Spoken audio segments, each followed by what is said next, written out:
মৰমৰ অকণি হওক মই আইমা তোমালোকৰ আইমাৰ সাধুঘৰ পালোহি আৰু লগতে লৈ আহিছোঁ আজি এটা খুব মজা সাধু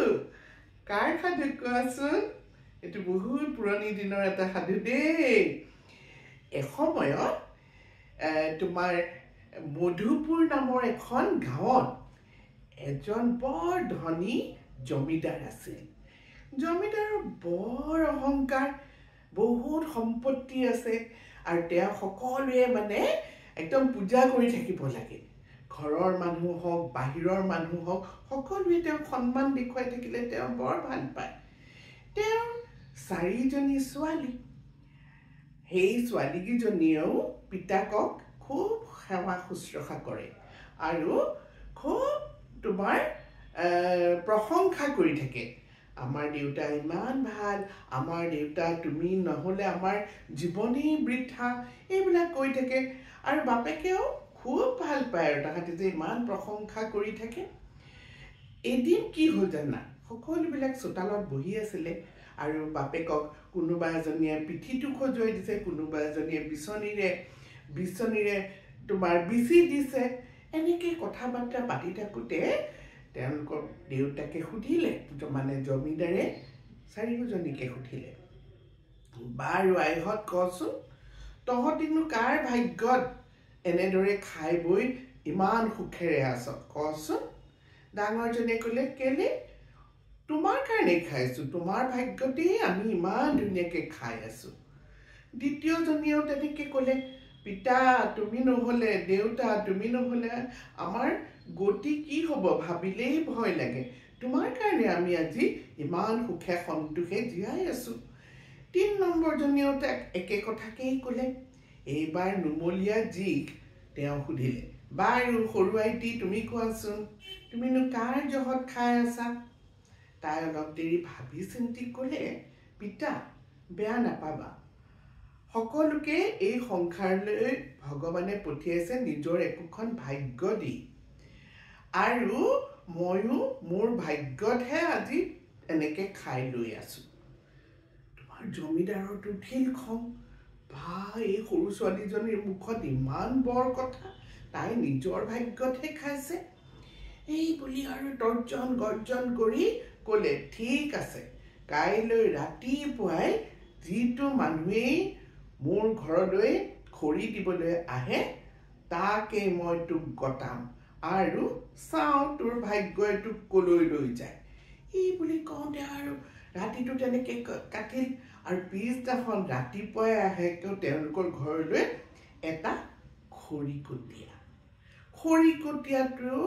এনেকুৱা পেটটো ডাঙৰ একে ঢোল হেন এটা পেট আৰু গাঁৱৰ সকলো মানুহে তাক চাউলপুৰীয়া বুলি মাতে তাৰপিছত সেই খৰি দি সি কিন্তু টকা পইচা একো নলয় সি এদোণ চাউল মিঠাতেল শাক চব্জি যি আছে মোনা ভৰাই লৈ যায় জমিদাৰৰ ঘৰৰ পৰা এনেকৈ কেইবাঘৰো মানুহতে সি খৰি বিক্ৰী কৰি তাৰ বিনিময়ত চাউলহে বেছিকৈ লয় এই চাউলপুৰি আহিলে ৰাতিপুৱাতে দৰজাখন খুলিয়েই বুঢ়াই দেখিলে জমিদাৰে আৰু নুমলীয়া জীয়েকক যেনেকৈ আছিলে তেনেকৈ হাতত একো নিদি তাৰ লগত পঠিয়াই দিলে আৰু ক'লে আজিৰ পৰা মোৰ নুমলীয়া জী তোৰ ঘৈণী হ'ল ৰাখ গৈ যা কৈছে মই কেনেকৈ খুৱাম মইতো এনেকৈ চাউল খুজি মাগিহে খুৱাম মই কেনেকৈ মই এজনী ঘৈণী পুহিম বোলে তই পুহিব নালাগে তাই কৈছে তাই বোলে নিজৰ ভাগ্যতহে খাব এই বুলি কওঁতে আৰু উপায় নাপায় একো নেমাতি আৰু চাউলপুৰীয়াই সৰু জীয়েকক ঘৰলৈ লৈ গ'ল আৰু ঘৰলৈ গৈ দেখিলে জীয়েকে এখন প্ৰকাণ্ড কেৰাহী আৰু সেইদিনা চাউলপুৰীয়াই যিখিনি চাউল পাইছিলে এদোণ চাউল পাইছিলে এই গোটেই চাউলখিনি চাফাকৈ ধুই মেলি কেৰাহীখনত বহাই দিলে কেৰাহীখনত উফন দি একেবাৰে এক কেৰাহী ভাত হ'ল এই ভাততে আলু কণী যি পায় তাকে দি নিমখে তেলে গোটেই সোপা ভাত বহি চাউলপুৰীয়াই খাই পেলালে তাইৰ কাৰণে অকণমান থ'লে তাই সেইকণে খাই চিন্তাত মগ্ন হ'ল বাপৰে বাপ এসাঁজ যতেই এদোণ চাউল খাই এইটো কম কথা নহয় সি সেইকাৰণে ইমান দুখীয়া তাই গুণা কথা কৰিবলৈ ধৰিলে তাই কি কৰিলে জানা তাই সেই যে চাউল দুনা আনি দিয়ে তাই দুদিনমানৰ পিছত নিজেই চম্ভালি ল'লে গোটেই ঘৰখন আৰু চাউলপুৰীয়াক ক'লে তুমি চাউল থোৱা মই তোমালৈ ভাত বনাম তাই ভাতৰ পৰিমাণ লাহে লাহে লাহে লাহে কমাই আনিলে চাউল অলপ অলপকৈ সাঁচিবলৈ ধৰিলে আৰু তাক সেই চাউলখিনিকে আকৌ বিক্ৰী কৰিবলৈ বজাৰলৈ পঠাবলৈ ধৰিলে চাউলপুৰীয়াৰ চাউলৰ পৰিমাণ কমোতে কমোতে তাৰ পেটটো লাহে লাহে কমিবলৈ ধৰিলে আৰু সি অকল খৰিহে কাটিছিলে এইবাৰ সি বজাৰ হাতু কৰিবলগীয়া হ'ল কাৰণ এই সৰু জীয়ৰীজনী তাই হৈছে বৰ চালাক গোটেই ঘৰখন চম্ভালি তাই কি কৰিলে জানানে বাৰী এখনো তাৰ হতুৱাই পতালে বাৰীখনত নানানবিধ শাক চব্জি এইবিলাকো তাৰ হতুৱাই কৰালে তাই সি খৰি দিয়াৰ উপৰিও ঘৰলৈ আহি এইবিলাক কামো কৰিবলৈ ধৰিলে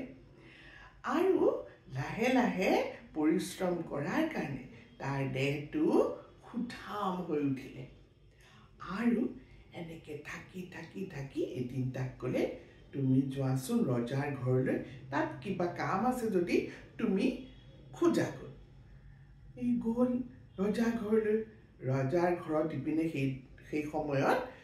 আষ্টবল তাৰমানে ঘোঁৰাবিলাক চাবৰ কাৰণে এজন মানুহৰ প্ৰয়োজন আছিলে সুঠাম ডেকাজন দেখি ৰজাৰ মন্ত্ৰীয়ে তাক তাতে নিযুক্তি দিলে আৰু সি আষ্টাবলটো চম্ভালিবলৈ ধৰিলে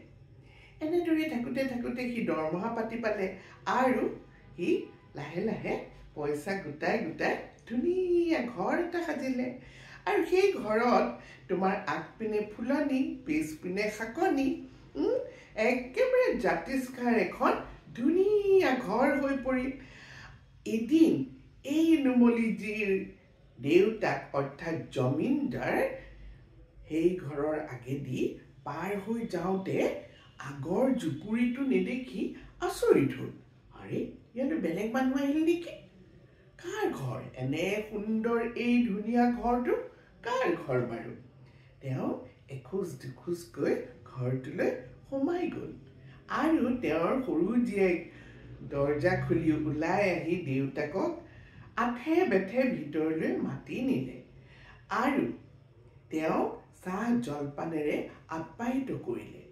তাইৰ ৰূপ লাৱণ্য তাইৰ ল'ৰা ছোৱালীহাল দেখি আৰু ঘৰখন ইমান নিয়াৰী দেখি তেওঁৰ খুব মনত আফচোচ হ'ল অলপ পিছতে জোঁৱাইক যাক চাউলপুৰীয়া বুলি সকলোৱে মাতিছিলে তেওঁ ঘৰলৈ উভতি আহিল তেওঁ দেখিওতো তোমাৰ জমিদাৰে চিনি পোৱা নাই এনে সুঠাম ডেকা চাউলপুৰীয়া কলৈ গ'ল বোলে এয়াই আপোনাৰ জোঁৱাই চাউলপুৰীয়া তেওঁক মই নানান ধৰণেৰে কামত লগাই আৰু আমাৰ ভাগ্যখন বদলাই আমি আজি এই অৱস্থালৈ আহিবলৈ পাইছোঁ পিতা দেউতা আপুনি আমাক আশীৰ্বাদ কৰক আমি যেন আৰু ওপৰলৈ যাব পাৰোঁ এওঁ আজিকালি ৰজা ঘৰত কাম কৰে গতিকে তেওঁ এটা মোটা দৰমহাও পায় গতিকে আমি বৰ সুখে সন্তোষে আমাৰ সংসাৰখন চলাইছোঁ গতিকে মই নিজৰ ভাগ্যখন কৰ্মৰ দ্বাৰাই মোৰ বুদ্ধিৰ দ্বাৰাই মানে ভাল কৰি পেলাইছোঁ গতিকে পিতা মই মোৰ ভাগ্যতেই খাইছোঁ তেতিয়া জমিদাৰে বৰ লাজ পালে আৰু নিজৰ দুখ স্বীকাৰ কৰিলে হয় মানুহে প্ৰত্যেকেই কৰ্মৰ দ্বাৰা নিজৰ ভাগ্য ৰচনা কৰে আৰু নিজৰ ভাগ্যতেই নিজেই খায় গতিকে আমি কাকো দুখ দিব নাপায় যে বেলেগৰ কাৰণে আমাৰ ভাগ্য ভাল হৈছে আমাৰ ভাগ্য বেয়া হৈছে গতিকে মইনাহঁত এই সাধুটো তোমালোকৰ কেনেকুৱা লাগিলে মোক জনাবা দেই এতিয়াৰ কাৰণে আই মায়ে বাই বাই বুলি কৈছে।